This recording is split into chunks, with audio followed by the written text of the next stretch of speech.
난 주님의 음성 내 귀에 속삭이네.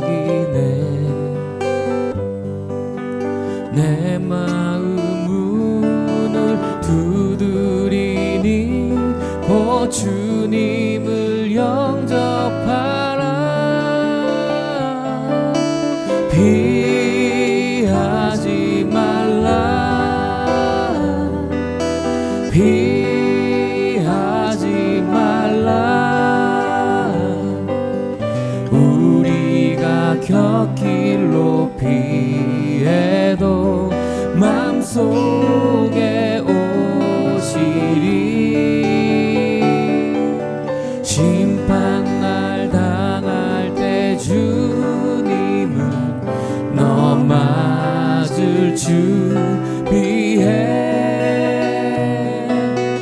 맘속에 주님을 영접하라. 주 영접하라.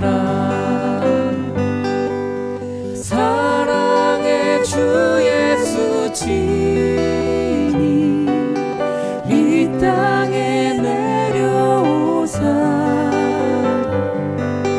문 밖에 서서 기다리니 참 놀라운 사랑이라. 피하지 말라. 피하지 말라. 우리가 곁길로 피해도 맘속에 오시리. 심판날 당할 때 주님을 너 맞을 준비해. 맘속에 주님을 영접하라. 주 영접하라. 맘속에 주님을 영접하라. 주 영접하라.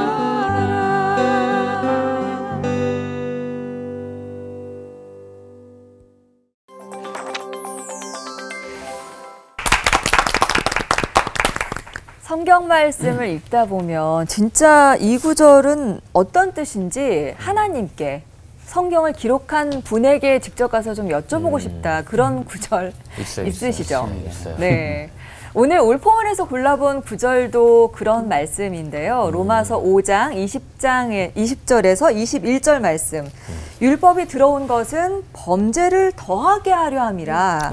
그러나 죄가 더한 곳에 은혜가 더욱 넘쳤나니. 응? 수긍이 되세요? 수긍이 안 되죠. 수긍이 안 되죠. 네. 죄를 더하게 한다고? 사실 이 말씀은 질문이 바로 나오잖아요. 하나님 그러면 죄 많이 짓는 사람이 은혜도 크다는 뜻입니까? 네, 이런 질문 나오죠. 그러니까요. 그러면 이 말세야 말세하는 지금 이 죄 많은 이 세상에 은혜로 넘쳐나야 할 텐데 또 안 그렇잖아요. 네. 맞아요. 그러면 율법이 범죄를 더하게 한다는 게 이게 말이 되는 건지 저처럼 이 불의를 보면 못 참는 사람에게는 도통 이해 불가입니다. 지금. 그렇지. 불의를. 아니, 로마서가 성경의 보석이라고 배웠는데 맞아요. 뭔가 이유가 있겠죠, 목사님. 그 죄와 은혜가 싸우면은 뭐가 이기나요? 그런. 마이티. 누가 태권도 4단인가요? 제일 가까이 계시는. 네. 제가 대답해요. 제일 가까이 계시는. 은혜하고 죄와 싸우면. 게임이 안 되죠. 은혜가 당연히 이기겠는데 오늘 이 말씀에 그 답이 담겨 있는 것 같아요. 뭔가 질문을 우리에게 야기시키는, 유도하는 이 말씀. 한번 들어가 보시죠. 네. 다른 목사님들은? 당연히 은혜가 이기는데 이유는 설교 시간에. 아, 궁금하네. 죄가 꼭 있어야, 죄가 들어와야 죄를 통해서 이제 죄인을 알게 되고, 그래서 이제 큰 소리 못 치고 주님의 은혜를 바라볼 수밖에 없는 코스가 죄와 은혜와 구원 이렇게 나와요. 그렇군요. 말씀의 깊이를 면밀하게 깨닫게 하기 위해서 올포원이 새롭게 마련한 같은 요절 다각도로 보기 오늘 그 첫 시간이거든요. 우와. 네, 서정호 목사님 설교부터 청해 듣도록 하겠습니다.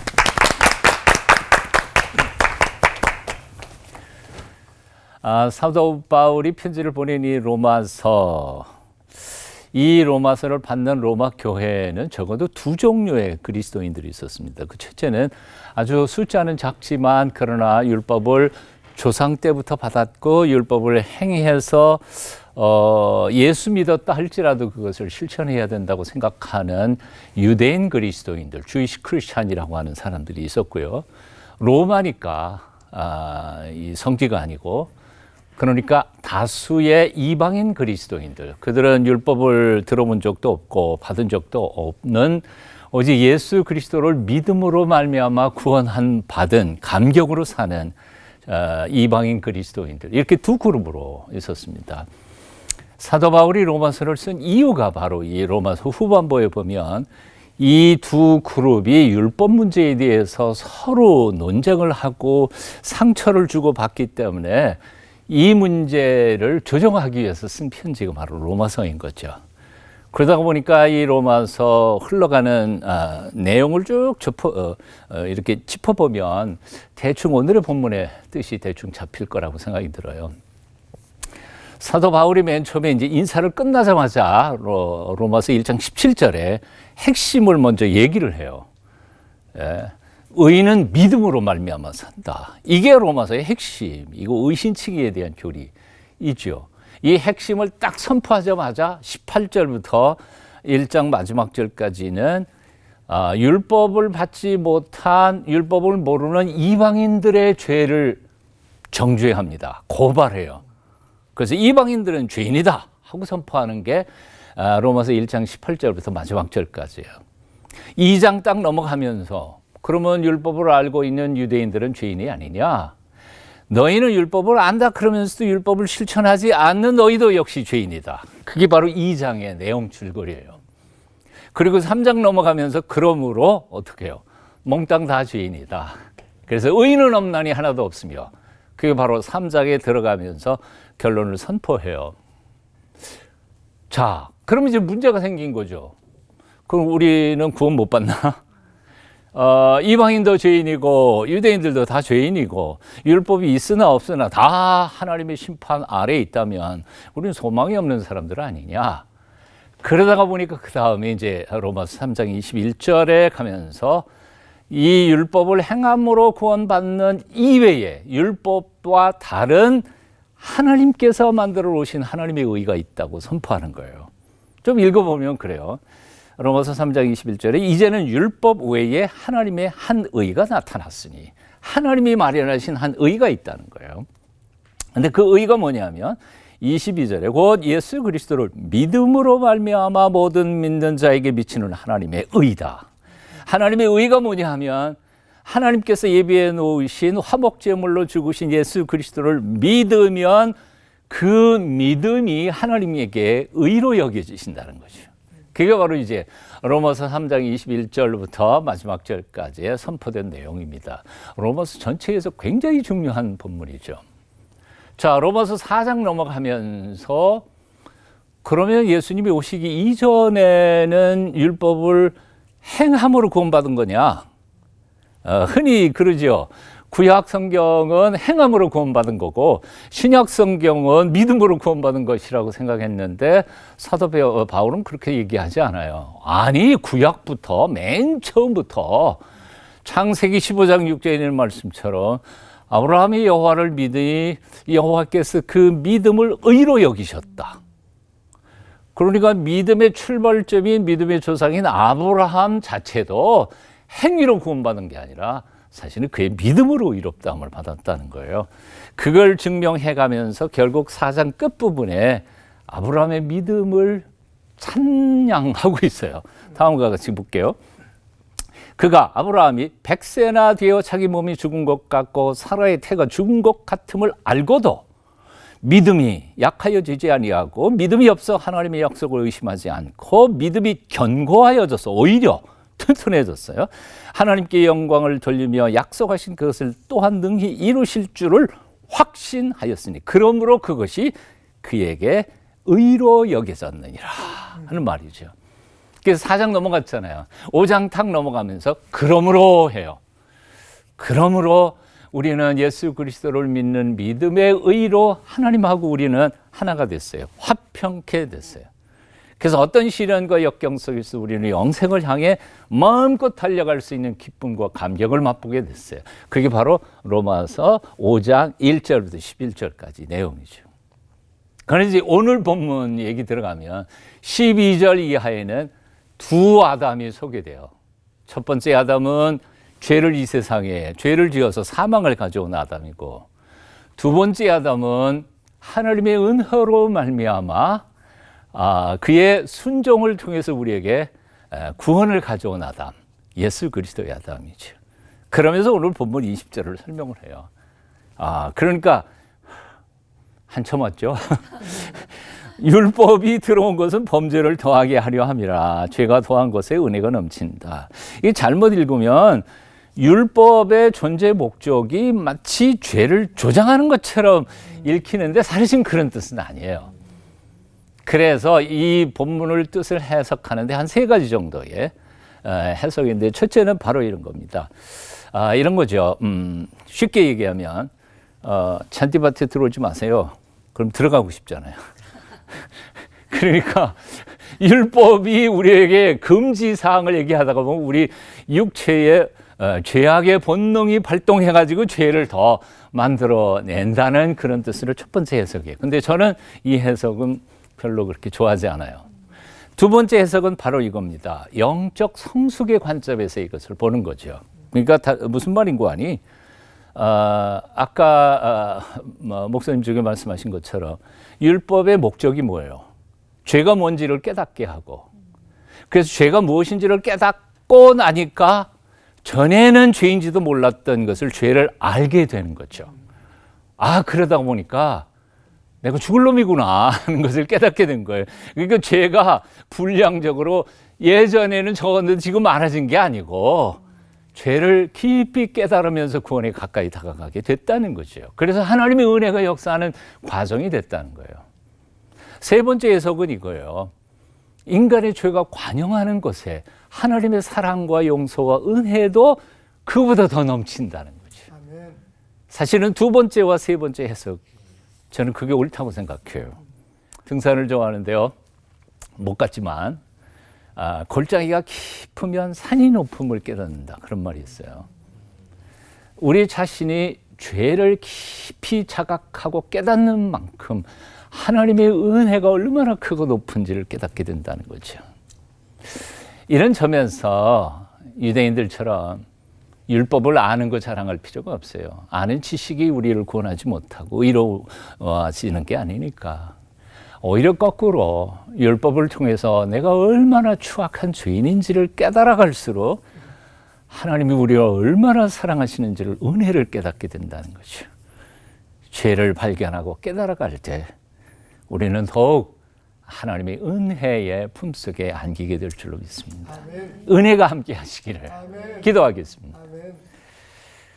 희망이 없던 우리를 구원하기 위하여 기꺼이 화목제물이 되어 죽으러 오신 주님을 찬송합니다. 행위로는 구원받을 수 없음을 철저히 깨닫게 하여 주시고, 아무리 우리의 죄가 크더라도 넉넉히 용서해 주시는 십자가의 은혜만 붙잡고 나아가게 도와주시옵소서. 아멘. 예수님 이름으로 기도합니다. 아멘. 아멘.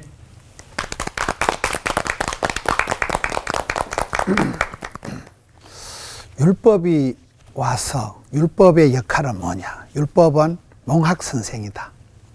죄라는 놈이 들어와 가지고 죄가 있기 때문에 은혜가 더 드러나듯이, 법이 있기 때문에 이게 불법이다, 탈법이다, 위법이다는 게 드러나는 거잖아요. 법이 있어야 이게 뭐가 불법인지 탈법인지 알게 되듯이, 율법이 들어와 가지고 인생은 죄를 범할 수밖에 없는 그런 존재라는 걸 드러내 주는 거죠. 복된 죄라는 게 있는데, 죄라는 게 무슨 복이냐? 근데 죄가 어떻게 복이 되는가 하면, 죄를 지음으로 인생은 야, 나는 이렇게 형편없는 인간이구나. 할 수 없는 인생이구나. 그걸 깨닫게 되는 거죠. 죄가 들어와서 내 한계를 알게 되고 나는 죄를 지을 수밖에 없는 연약한 인생이구나. 그때 내가 죄인임을 깨닫게 되니까 교만할 건더기도 없고 큰 소리 칠 것도 없고 그냥 브로큰 하트, 상한 심령이 되어서 주님의 은혜를 삼하게 되는, 주님의 은혜라는 단어 자체가 공짜다, 선물이다 이런 뜻이잖아요. 주님이 나를 안 도와주시면 나는 가망이, 소망이, 절망이다. 그걸 깨닫게 해주는 게 율법이라는 거예요. 그래서 죄를 지었을 때 그 죄라는 놈이 우리를 그냥 죄책감, 열등감, 수치감, 쪼다감, 덩신감에 빠지는 게 아니고 이 죄라는 것 때문에 완전히 아까 산이 높으면 골짜기가 깊다고 말씀하셨잖아요, 서목사님. 그래서 완전 바닥을 치는 거죠. 바닥으로 자빠지면서 주여 살려주옵소서. 주님의 은혜가 아니고는 만 가지가 하나님의 은혜다. 은혜 없이는 우리는 뻥이다. 그게 죄가 들어오면서 우리는 아무것도 할 수 없는 연약한 죄인일 수밖에 없다는 걸 가르쳐 주니까 이 죄라는 놈이 우리를 본질을 알게 하는 몽학 선생이 되니까 그게 죄가 알고 보면 우리를 가르쳐 주는 가이드가 되니까 죄를 지음으로 말미암아서 죄라는 건 나쁜 거지만은 그 죄 때문에 내가 실상을 알게 되고 한계를 알게 되면서 주님 앞에 엎드리는 거죠. 예수님께서는 그럼 누구를 부르러 오셨느냐? 성경에 보면 의인을 부르러 오신 분이 아니에요. 죄인을 부르러 오셨다는 거예요. 의사 선생님이 환자에게 의사 선생님이 필요하지 건강한 사람에게는 의원이 필요 없듯이 우리 주님은 병든 자에게 죄인을 부르러 오셨기 때문에 제일 나쁜 사람은 누구라고요? 나쁜 사람은 나뿐인 사람이 나쁜 사람이라고 했잖아요. 그러니까 나쁜 사람은 나는 죄인이 아니라고 생각하는 거예요. 왜 자꾸 목사님 뭐 죄인 설교를 그런 식으로 하냐. 그런 사람들은 자기는 죄인이 아니라고 우기기 때문에 기분 나쁜 거예요. 자존심 상하는 거예요. 그래서 율법을 통해서 나는 할 수 없는 죄인이라는 걸 깨우쳐 주면 우리가 변명을 할 수가 없다. 어떤 경우에도 우리는 변명할 수 없는, 우리는 연약한 존재요, 실패할 수밖에 없는 존재요. 그렇기 때문에 더 그 죄로 인하여서 더욱더 주님의 은혜를 사모하게 되는 거죠. 오직 은혜, 솔라 그라티아 이러잖아요. 은혜가 임하고 은혜가 머물고 은혜가 흘러가는 사람이 될 때 우리가 가능이 있는 것이지, 뭐 내가 아무리 노력하고 애써서 법을 지킨들 만 가지 법을 지켜도 한 가지만 어기면 죄인이 되기 때문에 우리는 율법을 통해서 죄를 알게 되고 바닥을 치면서 자빠지면서 우리가 상한 심령이 되었을 때 우리가 주님을 필요하고 주님의 은혜가 얼마나 소중한가. 주님의 은혜는 죄악이 더한 곳에 은혜가 더한다. 그게 반전의 축복, 역주행의 어떤 그런 게 나타나는, 우리가 죄인일수록 죄를 깨달을수록 절망에 빠지는 게 아니고 더 주님만이 우리를 구원할 수 있다. 주님의 은혜만이 우리를 회복할 수 있다는 걸 깨닫기 때문에 죄악이 더한 곳에 은혜가 넘치는, 또 이런 은혜가 우리 성도님들에게, 우리 CBS 애청자 여러분들에게 함께 하시기를 축원합니다. 하나님, 죄인된 저희들, 할 수 없는 인생들에게 한량없는 은혜를 베풀어 주시니 감사합니다. 주님의 은혜 가운데 살아가는 저들 되게 해 주옵소서. 예수님 이름으로 기도하옵나이다. 아멘.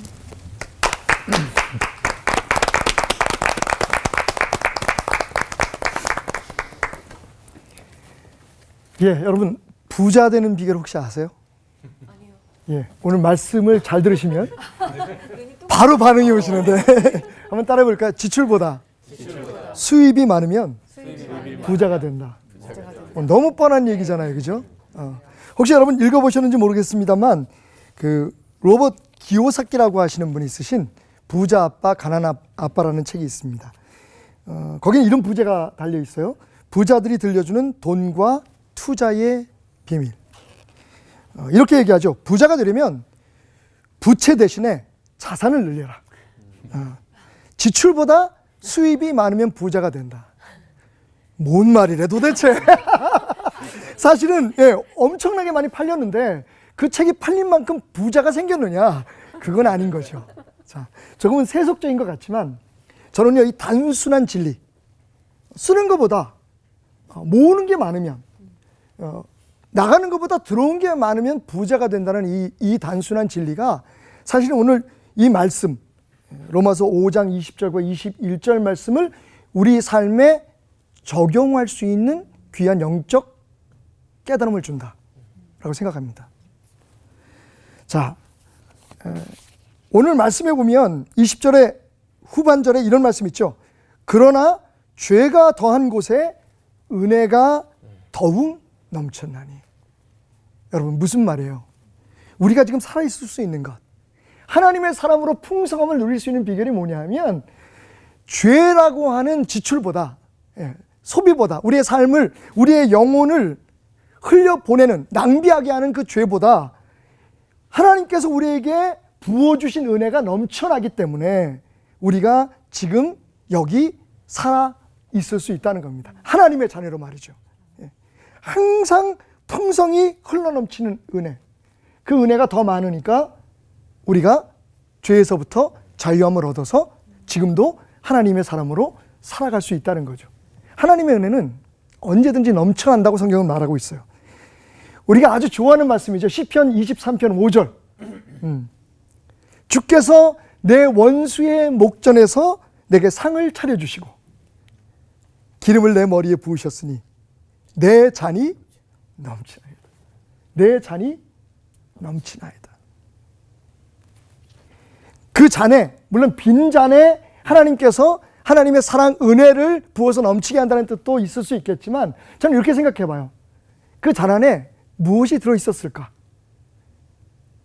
거기에 무엇이 들어있었는지 모르지만 하나님의 은혜가 넘쳐나도록 부어지는 순간 그 안에 있었던 것은 다 밖으로 흘러넘치고 거기에는 뭐만 남을까요? 하나님의 은혜만 남게 되겠죠. 흘러넘치는 은혜가 우리를 죄로 인한 영적 빈곤함에서 벗어나게 한다. 은혜가 넘쳐나는 곳에 죄는 그 자취를 감출 수밖에 없는 거죠. 그러므로 우리가 이 로마서의 사도 바울의 권면처럼 죄가 왕노릇하게 하지 말고 은혜가 왕노릇하게 하는 삶을 살자. 죄가 왕노릇하면 우리는 죄의 노예라고 얘기하고 있어요, 성경은. 그런데 은혜가 왕노릇하면 우리는 하나님의 자녀가 되는 거죠. 할렐루야. 21절 말씀을 주목하십시오. 이는 죄가 사망 안에서 왕노릇한 것 같이 은혜도 또한 의로 말미암아 왕노릇하여 우리 주 예수 그리스도로 말미암아 영생에 이르게 하려 함이라. 아멘. 은혜가 우리의 삶의 주인이 되는 순간, 은혜가 우리의 삶을 차고 넘치게 하는 순간 우리는 하나님의 은혜가 왕노릇함 아래서, 그 주권 아래서 하나님의 자녀로 살아가게 되는 거죠. 다시 말씀드리면 오늘 이 말씀의 의미가 뭘까? 도대체 이 헷갈리는, 그죠? 이해하기가 좀 어렵고 질문이 생기는 이 말씀을 어떻게 이해할까? 여러분, 이해하는 것보다 지금 더 중요한 게 뭐냐면요, 이 말씀이 우리에게 도전하는 것, 그러니까 은혜를 사모하라는 거예요. 우리가 죄에서 완전히 자유롭게 살 수가 없잖아요. 물론 예수 그리스도의 보혈의 능력으로 말미암아 우리가 죄에서 자유함을 얻었지만, 할렐루야. 그런데 여전히 죄의 영향력 아래 살아가는 것 어쩔 수 없습니다. 육신 가운데 있는 동안에. 그런데요, 그럼에도 불구하고 그 죄보다, 그 죄의 영향력보다 은혜가 더 강하면, 은혜가 더 넘쳐나면, 그래서 우리가 더 은혜를 사모하는 삶을 살아가게 되면 우리는 예수 그리스도의 은혜 안에서 하나님의 자녀가 누리는 축복을 누리게 될 것입니다. 우리가 알거니와 우리의 옛사람이 예수와 함께 십자가에 못 박힌 것은 죄의 몸이 죽어 다시는 우리가 죄에게 종노릇하지 아니하려 함이니 이는 죽은 자가 죄에서 벗어나 의롭다 하심을 얻었습니다. 아멘. 저는 이렇게 표현하고 싶어요. 은혜라고 하는 부패가 차려져 있습니다. 그죠?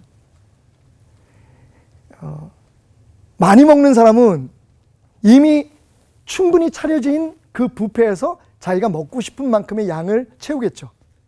적게 먹는 사람은 적게 채울 것입니다. 부패는 원래 차려져 있는 양이에요.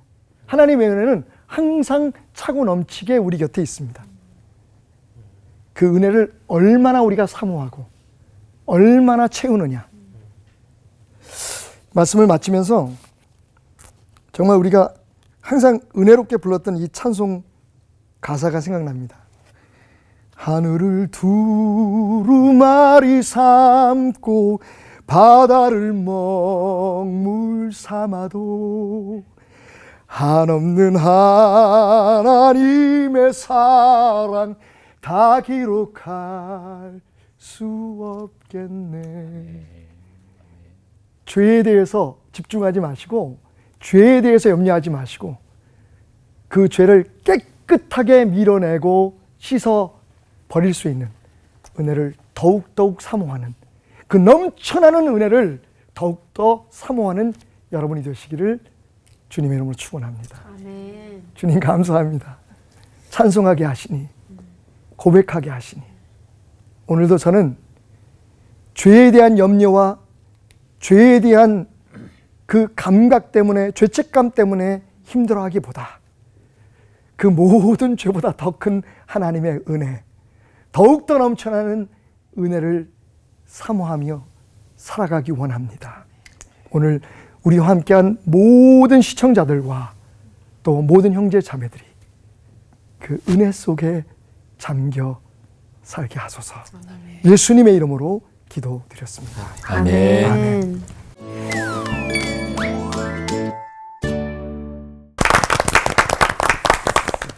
얼핏 보면 죄를 더 부추기기 위해서 율법을 주신 거 아닌가 이렇게 오해할 수도 있는 말씀인데 율법을 주셔서 우리로 하여금 죄에 대해서 또 민감해지게 하려는 하나님의 뜻이 있으셨구나 싶은 생각입니다. 근데요, 목사님, 하나님이 직접 주신 십계명만 지키면 되는 거 아닌가요? 요즘 시대와 율법은 약간 동떨어진 괴리감이 있게 느끼는 분들이 좀 있는 것 같아요. 요즘 시대 안 맞는다 이렇게 얘기하는 사람도 있고, 그렇게 볼 때 민감하게 우리가 반응해야 되는 율법은 대체 어디부터 어디까지를 말하는지 그게 좀 궁금해요. 성경을 보면 이제 여호수아 1장에도 그렇고 신명기 11장에도 보면 모든 율법이 이래 나오더라고요. 모든 율법을 다 지키라. 한 개만 어기면 니는 죽는다. 한 개만 어기면 무효다. 그 왜 그런가 하면 제가 봤을 때는 이게 디테일의 힘. 어떤 모든 율법은 어떤 분은 잔소리다 이러더라고요. 잔소리가 왜 중요하냐는 거예요. 우리가 몸이 이렇게 건강할 때도 전인 건강을 얘기하는데 콩팥만 나빠도 이빨만 아파도 온몸이 다 아픈 거잖아요. 그래서 모든 율법을 다 지켜야 건강해지는, 모든 율법을 다 중요한 것이지 십계명은 중요하고 나머지는 그게 아니라 모든 율법이 다 의미가 있고, 곧 제가 미국 한번 갔을 때 놀란 게 이제 음식을 주문할 때 굉장히 꼼꼼하게 하더라고요. 주스를 콜라를 마실래요? 오렌지를 마실래요? 얼음을 동동 띄워줄까요? 고기를 반짝 구워줄까요? 쥐가 줄줄 나게 해줄까요? 미국에서 동동 띄워준다고 그랬어요. 그러니까 굉장히 그 샐러드에 뭐가 들어가, 왜 그런가 하니까 거기는 고발이 많이 된다는 거예요. 만약 이 사람이 계란 알러지가 있는데 그걸 오다 안 한 걸 줘서 그거 먹고 탈이 나면 한 5천만 원 고소 걸면 5천만 원 물어주는 것보다 깐깐하게 디테일하게 오다를 받는 게 낫다는 거죠. 그래서 모든 율법이 다 지켜야 되는 거죠. 목사님. 어디까지 율법이라고 봐야 되느냐. 그게 뭐 유대인 학자들에게도 의견이 조금 있죠. 이게 아주 짧게 얘기하면 십계명이고, 또 넓게 얘기하면 토라라고 그래서 창출 내민 신명기까지가 토라만이 율법이다. 그렇게 해석하기도 하고요. 성문서와 그다음에 나머지 구약 성경 전체를 율법이라고 보기도 하고요. 이제 그러다가 보니까 2000년 전에 예수님 당시에도 율법 학자들에게 있어서 엄청난 토론의 질문이 주제가 바로 그런 것이었어요. 그래서 율법 학자 중에 한 사람이 예수님 앞에 나와갖고 물어보잖아요. 계명 중에 가장 중요한 게 뭡니까? 그랬더니 예수님께서 아예 딱 두 마디로 하시잖아요. 하나님 사랑해라, 이웃 사랑해라. 끝.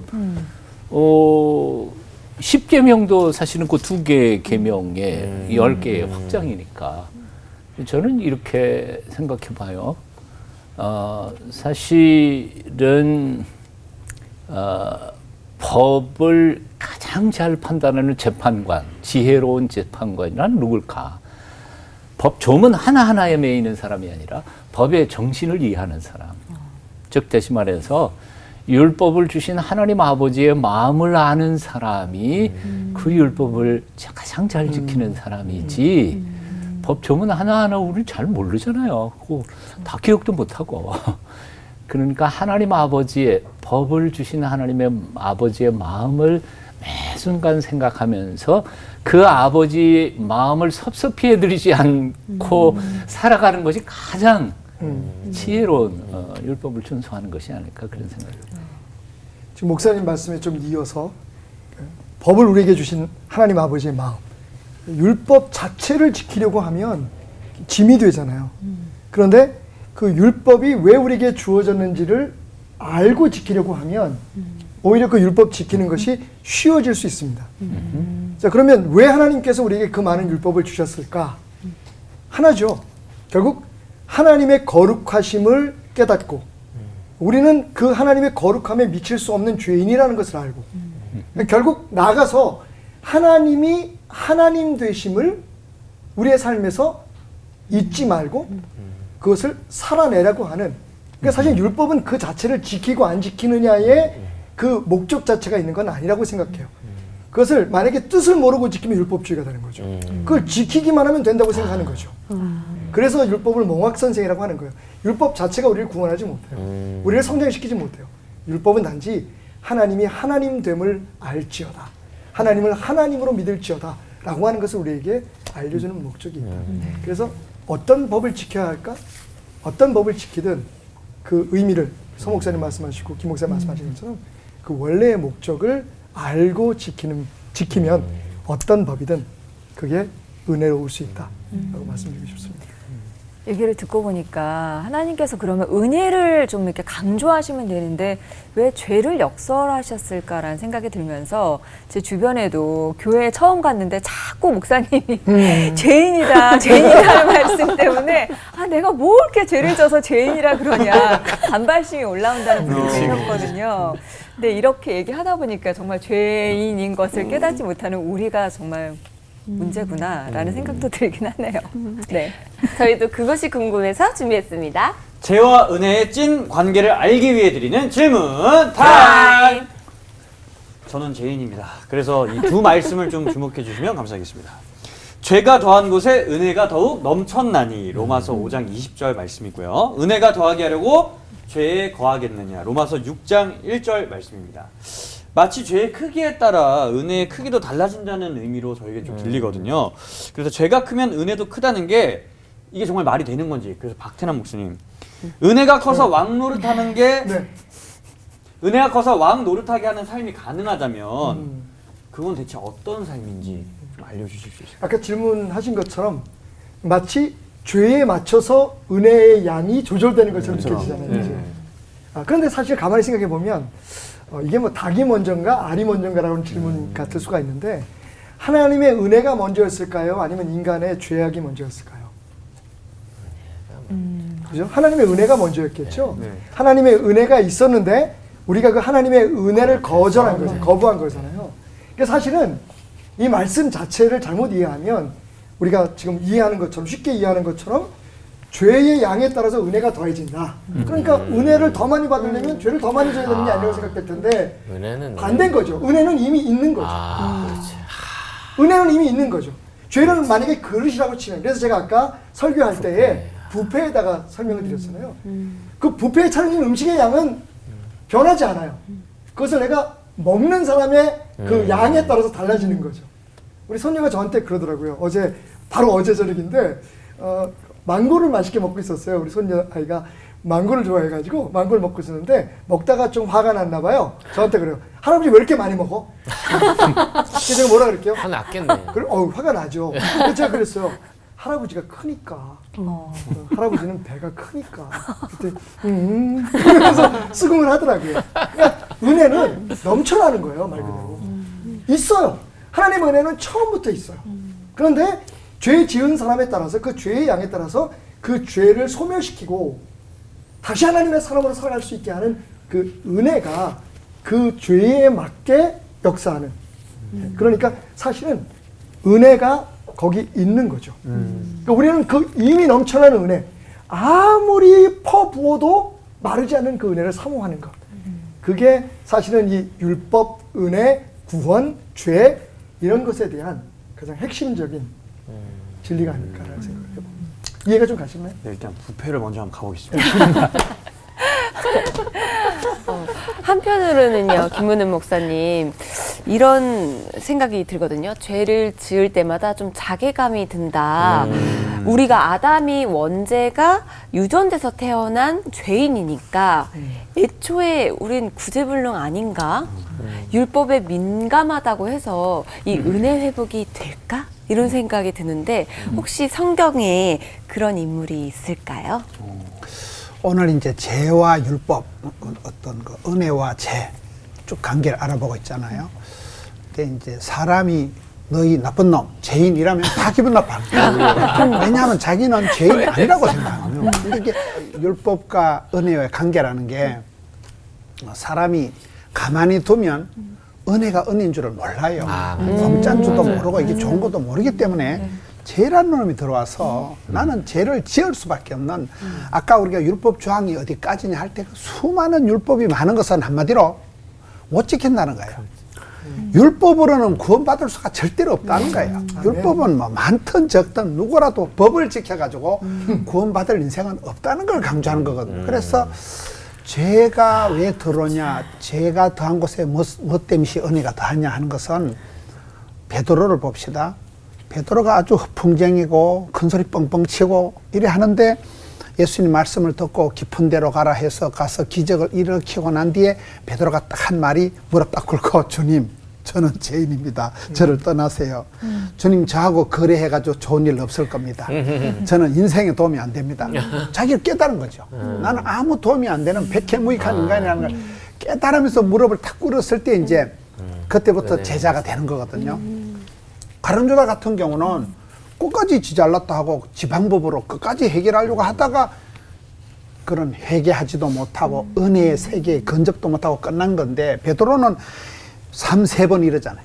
3번이나 예수님 부인하고 도망가고 했던 철저히 실패자, 죄인일 수밖에 없는 제자의 조건이 도무지 안 되는 그런 자에게 예수님께서 또 오셔서 그를 불러주셨기 때문에 이제 베드로는 나중에 큰 소리 못 치고 뭐 자랑할 것도 없고 그냥 납작 엎드려서 주님의 자기를 부인하고 주님을 따라가는 제자의 길을 갈 수 있었기 때문에 성경에 전체적으로 자기가 얼마나 할 수 없는 죄인인가를 깨닫지 못한 사람은 하나님 은혜도 모르는 거죠. 그래서 그 율법이 들어와서 죄를 지음으로 죄를 통해서 철저히 자기의 한계를 하고 바닥에 자빠진 김에 쉬어간다고, 이제 자빠진 사람이 철저히 끼어진 사람만이 은혜를 받고 은혜를 알고 이제 은혜의 사람이 되는 그런 원리가 그렇게. 자빠지는 그 말에만 은혜 받는 거 아니에요? 이해가 딱 목사님 거기서 이해가 확 됐어요. 확 와닿았어요. 그렇구나. 자빠진 김에 쉬어도 가고 자빠진 김에 기도도 하고 은혜도 받고 은혜도 은혜도 받고 받고. 넘어지. 목사님보다 더 은혜롭네. 또 다음 질문 드리도록 하겠습니다. 그렇다면 이게 모든 게 섭리잖아요. 그래서 이거를 어주구, 어차피 주님은 죄인이 나를 구원하신다. 어차피 주님은 네. 구원하신다. 저는 읽을 뿐입니다. 이 너무 엄격하게 살지 말고 죄 많은 세상에 좀 어울려 살다 가도 이게 괜찮지가 않나. 왜 하나님의 긍휼을 구하며 그 은혜 안에 꼭 거하라고 그렇게 강조를 하실까요, 서정호 목사님? 어쩌고 아닌 것 같아요. 어차피 주님이 나를 구원하신다? 그건 아닌 것 같아요. 야, 이게 그건 안 맞는 것 같아요. 사모하는 영혼이 있고 회개하는 영혼으로 하나님 앞에 나아가야지. 그렇지 않거든. 금방 김문우 목사님 말씀하셨잖아요. 이렇게 말하면 좋을 것 같아요. 아까 창호 형제가 분명히 얘기했어요. 로마서 6장 1절 말씀을 아까 얘기했는데 은혜를 더하려고 죄악에 거하겠느냐? 지금 사도 바울이 그 논리를 쭉 펴가고 있었던 거고요. 5장까지 우리가 아까 공부를 했지만 6장 딱 넘어가면서 가만히 듣다가 보니까 그러면 뭐 은혜 받기 위해서 죄 좀 많이 펑펑 지면 좋겠네. 그래서 6장 1절에 사도 바울이 그 질문을 한 거예요. 근데 그 대답은 아까 얘기 안 했잖아. 결코 그럴 수 없느니라. 그렇게 썼어요. 결코 그럴 수 없느니라. 어차피 하나님의 은혜가 풍성하다면 내가 뭐 죄 좀 지어도 구원은 받을 거 아니냐 이렇게 흔히 생각하는데 사도 바울은 전혀 그렇지 않다는 거예요. 지금 죄 가운데서 구원 받아가지고 하나님의 은혜로 하나님의 아들이 되고 딸이 됐는데 어떻게 다시 죄 가운데로 들어가서 살 수 있겠냐 말이에요. 이건 절대 그래서는 안 되고 그럴 수도 없는 거라는 거예요. 요거를 비유를 얘기한다면 이렇게 말할 수 있을 것 같아요. 은혜 안에 산다는 게 뭘까요? 은혜 안에 산다는 것은 무엇일까요? 쉽게 간단히 얘기하면 물고기가 뱃속에서 물고기가 물속에서 사는 거죠. 나 은혜 필요 없어. 좀 가끔 나가갖고 좀 놀다가 올게. 그리고 밖으로 나가면 가는 거 아니에요. 그러니까 적당히 세상에서 죄도 짓고 뭐 그러면서 라는 말은 하나님의 은혜 바깥으로 나갔다가 뭐 대충 살다가 뭐 가끔 또 죽을 것 같으면 다시 돌아와서 살고 이것처럼 어리석은 일은 없지 않느냐. 이게 바로 요한복음 15장 5절에 있는 말씀 예수님께서 그가 내 안에 내가 너희 안에 있으면 이 사람 과실 많이 맺는다. 나를 떠나서 너희가 아무것도 할 수 없다. 바로 이 은혜 안에 산다는 것은 적당히 가끔씩 죄를 짓기도 하고 뭐 이런 것은 전제한 것은 절대로 아니었습니다. 근데 살다가 보면 죄 질 수밖에 없는 거죠. 그러니까 두 손 들고 그냥 나가는 것뿐이지 하나님의 은혜가 크니까 나 죄 좀 짓고 살자. No. 그럼 어주구는 아닌 어차피 걸로. 주님 구타하시겠다. 그렇게 살다가는 구타당하는 걸로. 네, 그렇죠. 네. 서 목사님이 웬만해서 그렇게 단호하게 얘기 안 안 하시는 하시는데. 굉장히 아니다. 네. 결코 아니다라고 얘기하셨고 그러니까 그렇게 우리의 살다가는, 인간적인 셈법으로는 잘 이렇게 하나님의 그 큰 뜻을 헤아리기가 참 어렵구나라는 생각이 드는데 이 죄와 은혜 안에 있는 그 하나님의 뜻을 헤아려 보고 있습니다. 근데 우리 같으면 그렇잖아요. 조금만 잘못해도 잘못했어. 정죄 좀 하려 들고 그러는데 죄가 드러나서 본인이 깨닫고 민감해지도록 기다려주시는 하나님의 은혜 정말 깨달아서 이렇게 죄에 미련 떨지 않고 살아갔으면 좋겠는데 자꾸 넘어지니까 그게 문제죠. 네, 맞아요. 근데 혹시 목사님들은 어떤 율법 앞에서 절망하시거나 아 내가 진짜 죄인이구나 하고 넘어지신 적은 없으셨는지 좀 궁금하고요. 또 율법 지킨 걸 자랑하다가 넘어지신 적은 없으셨는지 넘어지는 걸 좋아하세요. 그럴 땐 또 어떤 방법으로 다시 일어나셨는지 그런 것들 좀 들으면 저희들한테도 도움이 될 것 같아요. 율법 생각할 때 참 두려운 건 사실 예수님께서 그런 마음만 품어도 죄를 지은 거라고 말씀하시잖아요. 그 부분에 있어서 저는 항상 좀 짐이 있어요. 부담이 있어요. 사실 이 자리에서 그 율법 중에 딱 찍어서 내가 어떤 것을 실수했다, 내가 어떤 걸 범했다 이렇게 말씀드리면 훗날 제 목회하는데 불리하게 작용할 수 있거든요. 미란다 법칙에 의해서. 네. 넘어진 김에 쉬어가셔야 되는. 예를 들면 내 마음속에 뭐 간음하지 말라 뭐 이걸 했다 그러면 또 사람들이 막 상상할 거 아니에요. 넘어진 김에 그죠? 쉬어갈 수 있으니까 그러니까 안 돼요. 제가 지금 생각나는 건 아까 말씀드린 것처럼 율법 그 자체보다는 그 율법의 의미를 더 깊이 생각하지 않을 때 오는 문제들. 그러니까 율법 자체를 지키는 것에 집중하다 보면 아까 질문 속에도 잠깐 나왔지만 우리가 굉장히 저지멘털하게 돼요. 나는 이거 하는데 넌 왜 안 해? 나는 담배 안 피는데 넌 왜 담배 펴? 나는 술 안 먹는데 넌 왜 술 먹니? 근데 사실은 우리가 그럴 자격이 없잖아요. 맞아요. 그죠? 예. 그래서 저는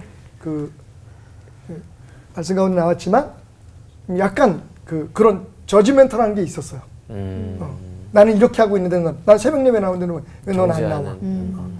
그 또한 제게 있어 가장 무거운 그리고 또 무서운 하나의 짐이었다 생각을 해보고요. 그러니까 적어도 어떤 율법이든지 왜 그 율법이 주어졌는지 그걸 다른 사람하고 나하고를 갈라놓으라고 주신 게 아니잖아요.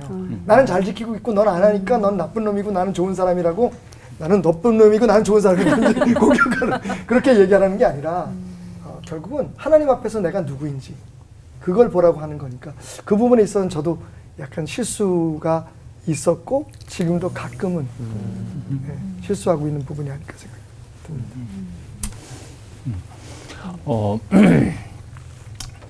저는 솔직히 말해서 모범생이었거든. 온 동네 어른들이 다 인정해 주는. 지금도 그래 보이세요. 지금도 그래 보이세요.